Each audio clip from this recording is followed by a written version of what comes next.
Thank you.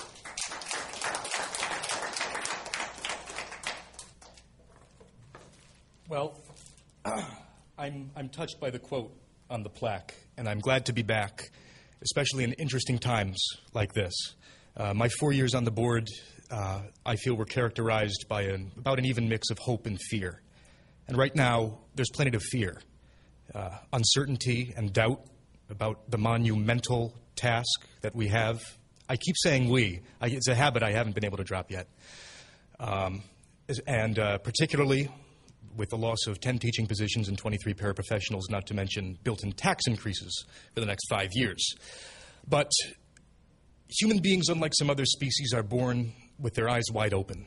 And children, right from the cradle, demonstrate amazing intelligence, curiosity, and resilience.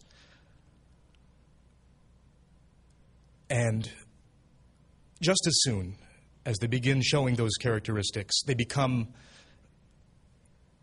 carriers of hope for their parents and for their community and for their civilization.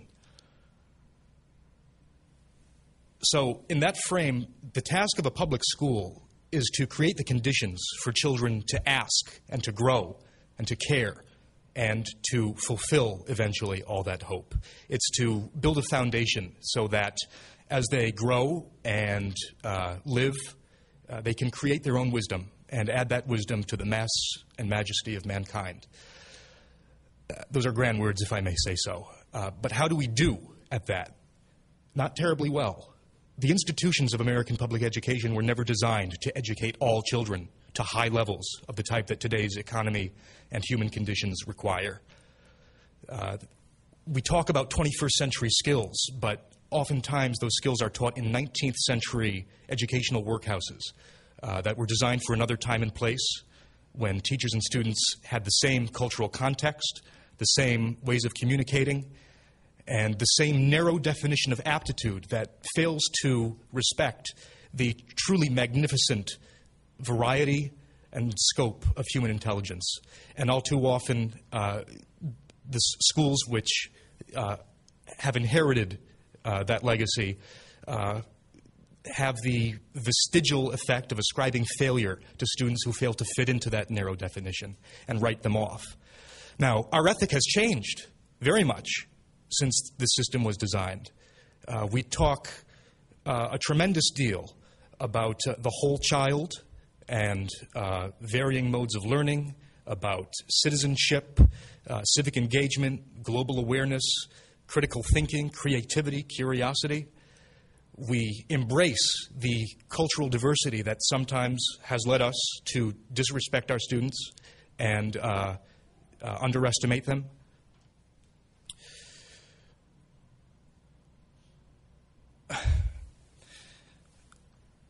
But even with all that, and even with the sense in my 4 years on the board every night that I wasn't living up to my end, the grown-up end of the covenant, even as I realized that kids come to us systematically ripped off by mall culture, by endless TV, by fast food calories.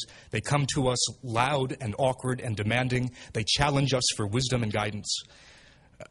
And they don't always know that they lack wisdom, but they challenge us anyway from a burning desire to understand. And all too often schools douse that fire because it's too hot and they don't feed it. But if grief were all, the last 4 years wouldn't have been nearly so much fun. I came to know the people of the Windsor Public Schools. I met so many students who are so savvy and who really get the importance of education and the importance of each other. I met parents who would move mountains for their children to grow happy and healthy and wise.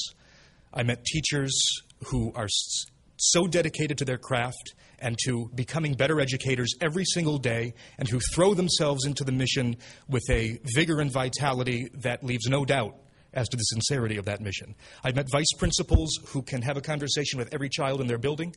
I met principals who grapple with problems of systemic reform and experience the frustration that I've often felt at how fragmented and unsusceptible to improvement the school systems sometimes are in this country.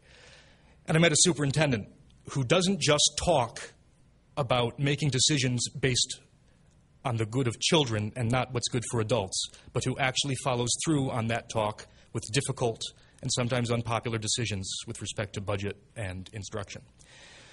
In short, I believe in the Windsor Public Schools. I know that the people in this room and in the classrooms are up to the task of change.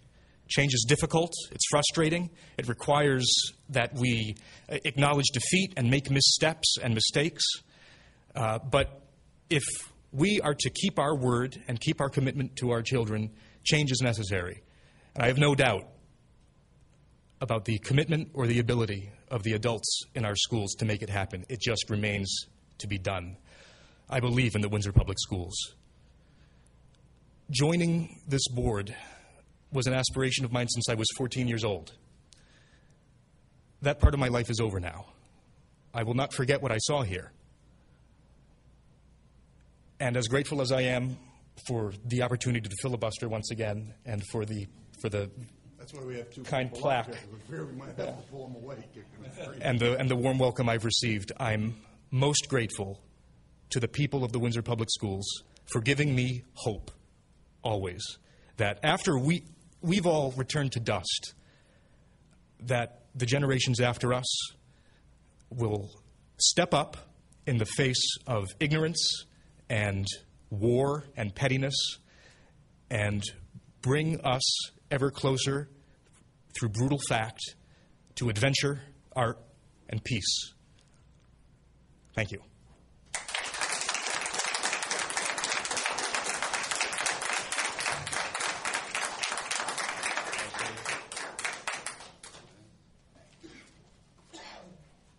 To make the rounds, I'm gonna knock over one of these nameplates.